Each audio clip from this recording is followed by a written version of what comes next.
Picture waking up to the gentle sway of the ocean currents and the soft murmur of lulling waves. But as you open your eyes, there's no solid ground beneath you. Just endless blue stretching as far as the eye can see. No, this is not a Kevin Costner movie. This is an alternate world where land doesn't exist. Today, we're ditching the dry land and diving headfirst into a reality where highways are made of water and coral colonies are the new suburbs. Hey, let's get our feet wet!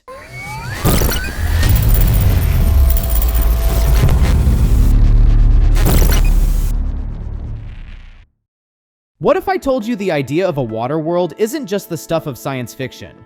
Astronomers recently discovered a planet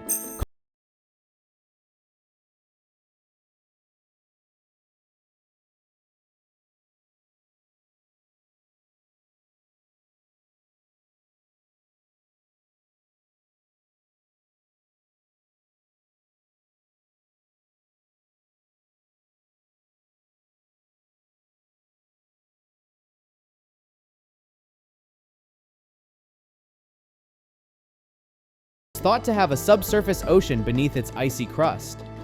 Who knows what secrets lie hidden beneath the frozen surface of this distant world?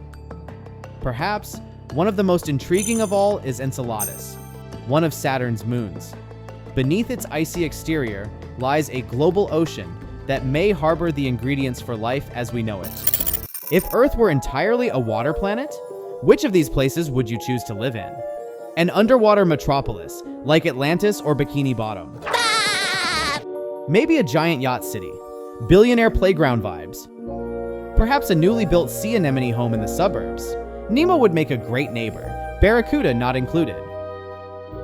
Or lounge around in style in an underwater 5-star hotel. Embrace your inner supervillain with a submerged evil lair. Just don't tell the hero your entire plan when you capture them. Maybe you live a more granola lifestyle. Camping here would be gnarly. If Earth were an ocean planet, then everything you thought you knew about human biology's gone. Unlike SpongeBob's Sandy and her airlocked climate-controlled tree dome in this alternate world, we undergo some serious evolutionary upgrades to live underwater. Imagine our skin, once an acting barrier between us and the outside world, now turned slimy. Fish secrete a glycoprotein slime from cells within their skin to act as protection from parasites. And occasionally, even as a toxin to deter predators, humans would evolve to do the same. We would be like the Metkayina from Avatar, the Way of Water. And gills? They're not just for fish anymore. Nope.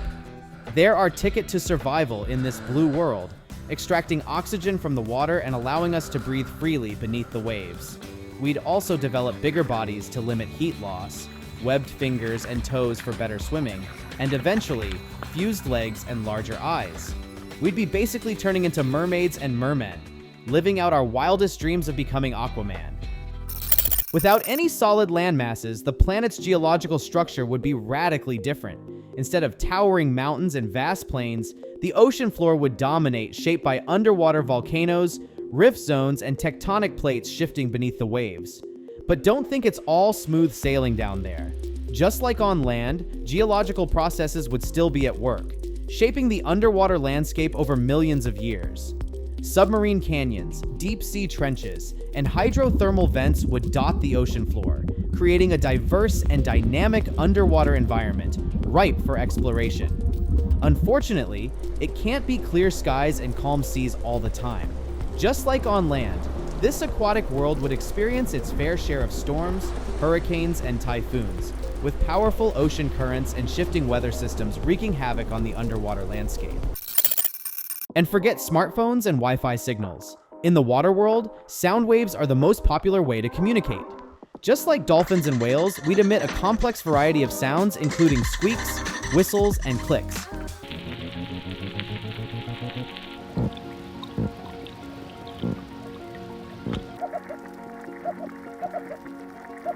These would travel through the water, bouncing off objects and transmitting information to others in our underwater community.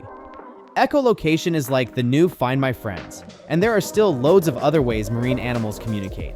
For example, aquatic animals also use visual signals such as movement, poses, and coloration to talk to others. So if we were to live underwater, sign language could still be used. But for this, humans would also need to adapt, to be able to see in the dark. We could have lights that glow on our bodies to signal each other, or to attract prey too. How would countries work if we were to live in a water world? Well, we'd divide the turf into different types of aquatic environments. From salty seas to serene freshwater lakes and vibrant coral reefs, each region would have its own unique flavor and underwater community vibe. Take, for example, the alien city from James Cameron's movie, The Abyss.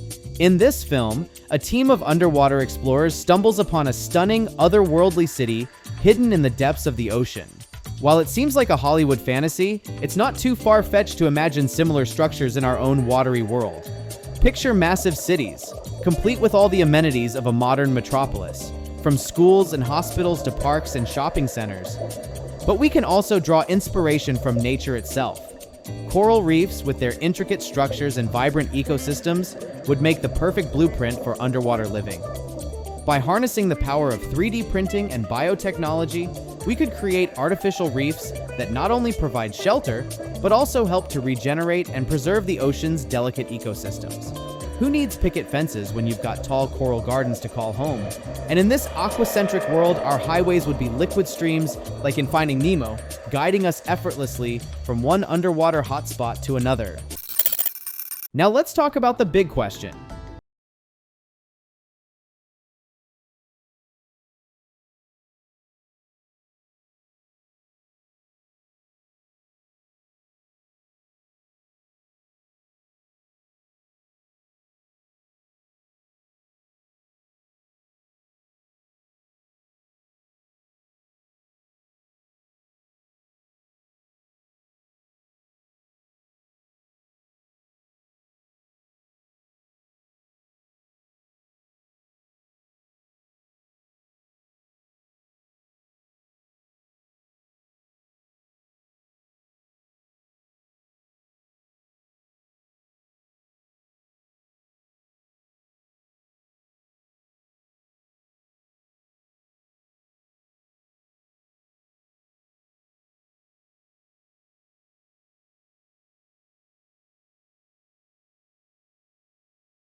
Or next.